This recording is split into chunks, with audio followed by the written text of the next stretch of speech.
नमस्कार दर्शक बंधु आपण समस्त को मो चैनल को पुणी थे स्वागत करुच्ची। दर्शक बंधु महिला मानकर सकाळु राति जाए रोषेई घरे कटि जाए। एही रोषेई घरर आज एक सुंदर नियम आपण मानकु कहिबी। केवल एही नियम को आपण मानकु मंगलवार एवं शनिवार ही करिवार अछि। जदि आपणकर अर्थ आगमन हेउ नाही कुआडु ना कुआडु एही काम करिबा द्वारा टंका तो निश्चय आसीबो। जदि आपणकर टंका किए नै जाईची देउ नाही, जदि आपण मानकर इनकम सोर्स बढ़ू नाही अर्थात चाकरी क्षेत्र रे आपणकर टंकार अभाव लागि रहउची, टंका बढ़ू नाही, प्रमोशन हेउ नाही एवं आपण मानकर टंका को बहुत दिन धरि केही नै जाईची जे कि देउ नाही। टंका जनित सबु समस्या गोटे मासरे निश्चय शेष हबो, किंतु आपण मानकु करिबा पई पड़िबो एही छोटिया उपाय। एही उपाय को महिला माने रात्रि समय रे मंगलवार एवं शनिवार दिन ही करिवार अछि। आपण माने विश्वास करिबेनी गोटे मास करिबा क्षणी आपण माने निजर भाग्य रे उन्नति देखिबे। आज्ञा हां दर्शक बंधु, एही उपाय जेउ विवाहिता महिला माने रात्रि समय रे मंगलवार एवं शनिवार दिन करि दियंती सेमानकर भाग्य रे निश्चय उन्नति आसी थाए। केवल गोटे मासरे आपण फरक जानि परिबे एवं एहाको आपण जेतेबेले रेगुलर करि करि चलिबे देखिबे आपनको जीवन रे किपरि टंकार स्रोत बढ़ी बढ़ी चलुची। एही उपाय को करी बहुत लोक एहार प्रकृत फायदा उठाई पारिचंती। आपण माने मर्द एही काम को निश्चय करंतु। जेउ माने एही वीडियो को देखुचंती बहु मात्रा रे शेयर करंतु। आज हेउची मंगलवार, आपण माने आजि ठारु ही आरंभ करि दियंतु। देखिबे आपनकर किपरि टंका जनित समस्या दूर हबो। जदि आपण मानकु विश्वास लागु नाही थरुटी परीक्षा करंतु। एथिरे आपनकर विशेष किछि खर्च हेबो नाही। आपनकर रोषे घर एवं पूजा घर एही जिंस आपनको निश्चय मिल जिवो। केवल आपण मानकु मंगलवार एवं शनिवार एही कामटी करंतु। ता गुरु मो अनुरोध करछि जे जदि ए पर्यंत मो चैनल को सब्सक्राइब करि नाहंती निहाती सब्सक्राइब करंतु। पाखरे थिबा बेल आइकन को क्लिक करी वीडियो को गोटे लाइक टे कर दियंतु, जा द्वारा कि मो चैनल माध्यम रे आसुथबा प्रत्येक नोटिफिकेशन आपनक पाखरे निश्चय पहुंची परिबो। नवरात्रि चलीची तेबे जदि आपण माने मां दुर्गा को मानुचंती जय मां दुर्गा निहाती लेखंतु एवं एही उपाय ठीक आपण माने निज घरे करंतु। अनुभूति को कमेंट सेक्शन रे निश्चय शेयर करंतु। दर्शक बंधु रोषेई घर पूजा घर एवं आम घर मुख्य द्वार एही तीनोटी जदि सफा सुतरा रहिबो, एही तीनोटी को जदि आपण सुंदर करी रखिबे आपनक घरे केबे भी अर्थर अभाव रहिबो नाही। थरुटे परीक्षा करंतु। केबे भी कोनोसी भी जिंस बिछाड़ी की पकांतु नहीं। एपरी करिबा द्वारा आपण घर को अलक्ष्मी को निमंत्रण करूचंती। जेते पारुचंती निजे सफा सुतरा रहंतु, घर को सफा सुतरा रखंतु एवं विशेष करी पूजा घर, रोषेई घर एवं घरर मुख्य द्वार एही तीनोटी जदि आपणकर सफा सुतरा रहि जिवो तेबे आपणक घरे लक्ष्मीकर केबे भी अभाव लागि रहिबो नाही। तेबे रोषेई घरे आपण माने कोन करिवे? मंगलवार एवं शनिवार दिन एही उपाय को करिवार अछि। एमितिरे आपण माने प्रत्येक दिन रात्रि समय रे केबे भी अइठा बासन को रखिबे नाही।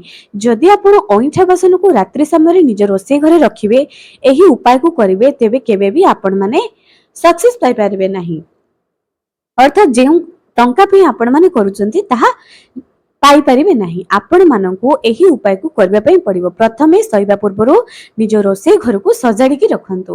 रोषेई घरर सबु जिंस आसबा पत्र को एपट सेपट करी रखंतु नाही, सजाई की रखंतु। जेते पारुचंती सजाई की रखंतु। सप्ताहर गोटे दिन हो पछे रोषेई घर को निश्चय समय दियंतु एवं सफा करंतु। रात्रि रे सईबा पूर्वरु रोषेई घर को प्रथमे सफा करिवार अछि। तापरे आपण मंगलवार एवं शनिवार पीरियड समय रे एही उपाय को आपण माने करिवे नाही। दुईटी लवंग नियंतु, दुईटी कर्पूर नियंतु, गोटी माटीर दीप नियंतु, एहा को जळाई दियंतु। मने रखंतु एही उपाय को करबा पूर्व आपण को गैस को बंद करिवार अछि। ध्यानर सहकारे करिवे। जेतेबेले आपण एहा को जळाई देबे निज रोषेई घरर चारिआडे एहाको बुलाई दियंतु, गोटे जगह रखी दियंतु एवं राति सारा सेही जळी जाइथिबा लवंग एवं कर्पूर को सेमिति रखंतु। सकाळु उठिबा परे सेही कर्पूर एवं लवंगर जळी जाइथिबा अंश को पानी रे ड्रेन करि दियंतु। जहा भी आपनकर बेसिन थिबो ड्रेन करि दियंतु। एपरि आपण मंगलवार दिन कले, पुणी शनिवार दिन एही उपाय को करंतु। एही उपाय को करिबा द्वारा टंका कुआडु ना कुआडु आपनकर स्रोत निश्चय खोलिबो। इनकम सोर्स आपनकर बढ़ी बढ़ी चलिबो। ହଁ ଆଜ୍ଞା, ଏହି ଉପାୟକୁ ଆପଣମାନେ ଥରୁଟିଏ ନିଶ୍ଚୟ ପରୀକ୍ଷା କରନ୍ତୁ। ମଙ୍ଗଳବାର ଏବଂ ଶନିବାର ଅନ୍ୟ ଦିନମାନଙ୍କରେ କରିବାର ନାହିଁ। 2 ଦିନ ଆପଣମାନଙ୍କୁ ନିଶ୍ଚୟ କରିବାର ଅଛି। କାରଣ ଘରୁ ନକାରାତ୍ମକ ଊର୍ଜାକୁ ବାହାର କରିବାକୁ ହେଲେ ଆମେ ମଙ୍ଗଳବାର ଏବଂ ଶନିବାରକୁ ହିଁ ଚୟନ କରିଥାଉ। ଏହି ମଙ୍ଗଳବାର ଏବଂ ଶନିବାର ଦିନ ଯଦି ଆପଣମାନେ ଏହି ଉପାୟକୁ କରନ୍ତି, ଆପଣଙ୍କ ଘରୁ ଦାରିଦ୍ର୍ୟତା ଦୂର ହୋଇଯାଏ। ନକାରାତ୍ମକ ଊର୍ଜା ଯାହା ବି ଥାଏ ଦୂର ହୋଇଯାଏ। ଏବଂ ମନେ ରଖନ୍ତୁ, ସକାଳୁ ଉଠୁ ଉଠୁ ଆପଣ ନିଜ ଘରର ପ୍ରତ୍ୟେକ ଝରକାକୁ ଖୋଲି ଦିଅନ୍ତୁ। ଏହି ଉପାୟକୁ କରନ୍ତୁ ଏବଂ ବାହାରର ପବନକୁ ଘରକୁ ଆଣିବା ପାଇଁ ଦିଅନ୍ତୁ। ଚନ୍ଦ୍ର କିରଣ, ସୂର୍ଯ୍ୟ କିରଣ ଘରକୁ ପଡ଼ିବା ପାଇଁ ଦିଅନ୍ତୁ। ଯେଉଁ ଘରେ ସୂର୍ଯ୍ୟ କିରଣ ଏବଂ ଚନ୍ଦ୍ର କିରଣ ପଡୁଥାଏ, ସେହି ଘରେ କେବେ ବି ନକାରାତ୍ମକ ଊର୍ଜାର ବାସ ରହିନଥାଏ। ଅର୍ଥାତ୍ ଭୂତ ପ୍ରେତର ବାସ ଆପଣମାନେ କେବେ ବି ସେହି ଘରେ ପାଇବେ ନାହିଁ। ସେଥିପାଇଁ କୁହାଯାଏ, ସବୁବେଳେ ନକାରାତ୍ମକ ଊର୍ଜାକୁ ଦୂର କରିବା ପାଇଁ ହେଲେ ଘରର କବାଟ ଏବଂ ଖିଡ଼ିକି, ଝରକା ଖୋଲିକି ରଖନ୍ତୁ।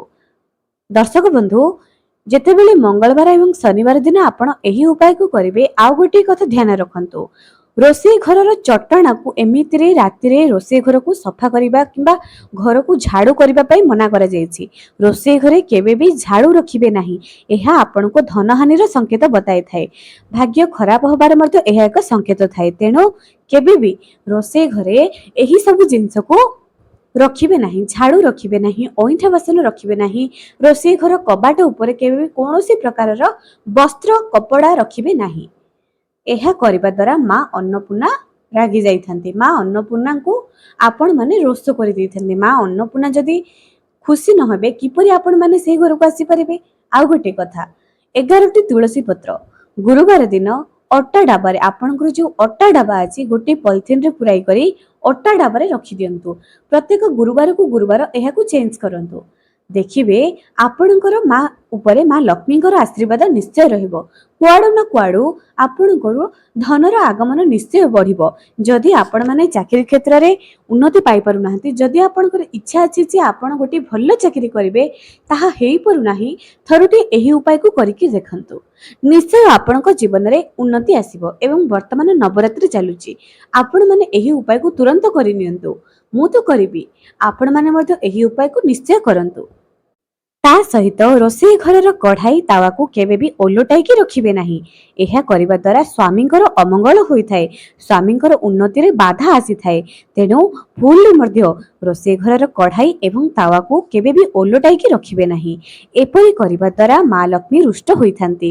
ମା ଲକ୍ଷ୍ମୀଙ୍କ କୋପରେ ଯଦି ଆପଣମାନେ ପଡ଼ିବା ପାଇଁ ଚାହୁଁଛନ୍ତି, ତେବେ ଏପରି କରିବେ। ମା ଲକ୍ଷ୍ମୀଙ୍କୁ ଯଦି ଖୁସି କରିବା ପାଇଁ ଚାହୁଁଛନ୍ତି, ଏହି ସବୁ ଭୁଲ ଜମା ବି କରିବେ ନାହିଁ। ରୋଷେଇ ଘରେ ଯଦି ଆପଣମାନେ ଆଉ ଗୋଟିଏ ଉପାୟ, ରୋଷେଇ ଘରେ ଯେଉଁମାନଙ୍କୁ ଧନଜନିତ ସମସ୍ୟା ଲାଗି ରହୁଛି, ଯେଉଁମାନେ ଉନ୍ନତି କରିପାରୁନାହାନ୍ତି, ଦିନରେ ଗୋଟିଏ ଥର ଛିଡ଼ା ହୋଇକି ରୋଷେଇ ଘରେ ଖାଇବା ଖାଆନ୍ତୁ। ଏବେ ପ୍ରଶ୍ନ ଆସିବ ଯେ ରୋଷେଇ ଘରେ ତ ଖାଦ୍ୟ ଖାଇବା କଥା ନାହିଁ। ଦର୍ଶକ ବନ୍ଧୁ, ଯେଉଁମାନଙ୍କର ଚାକିରି ସମସ୍ୟା ଦେଖାଯାଏ, ଧନଜନିତ ସମସ୍ୟା ଦେଖାଯାଏ, ଛିଡ଼ା ହୋଇକରି ଖାଆନ୍ତୁ। ଏପରି କରିବା ଦ୍ୱାରା ଆପଣଙ୍କର ମଙ୍ଗଳ ଗ୍ରହ ମଜବୁତ ହୋଇଥାଏ, ଯାହାଦ୍ୱାରା କି ଆପଣଙ୍କର ଚାକିରି କ୍ଷେତ୍ରରେ ଏବଂ ଜୀବନରେ ଉନ୍ନତି ଆସିଥାଏ। ଏପରି ଆପଣ ଦିନକୁ ଥରେ କରିବେ, ଯେ ପର୍ଯ୍ୟନ୍ତ ଉନ୍ନତି ହେଉନାହିଁ। ନିଶ୍ଚୟ କରନ୍ତୁ। ରୋଷେଇ ଘରେ ଛିଡ଼ା ହୋଇକରି ଗୋଟିଏ ଥରେ ଖାଆନ୍ତୁ, ଦେଖିବେ ନିଶ୍ଚୟ ଉନ୍ନତି ହେବ। ରୋଷେଇ ଘରର କବାଟକୁ ସବୁବେଳେ ବନ୍ଦ କରିକି ରଖନ୍ତୁ। ରାତ୍ରି ସମୟରେ ରୋଷେଇ ଘର ସଫାସୁତୁରା, ରୋଷେଇ ଘରେ ଡଷ୍ଟବିନ୍ ରଖନ୍ତୁ ନାହିଁ। ପରିବା କାଟିବା ପରେ ରୋଷେଇ ଘରେ ସେହି ପରିବା ଚୋପାକୁ ପଡ଼ିକି ରଖନ୍ତୁ ନାହିଁ, ତୁରନ୍ତ ବାହାର କରି ସଫା କରିଦିଅନ୍ତୁ। ରୋଷେଇ ଘରେ ଛୋଟ ମାଛି କେବେ ବି କରିବାକୁ ଦିଅନ୍ତୁ ନାହିଁ।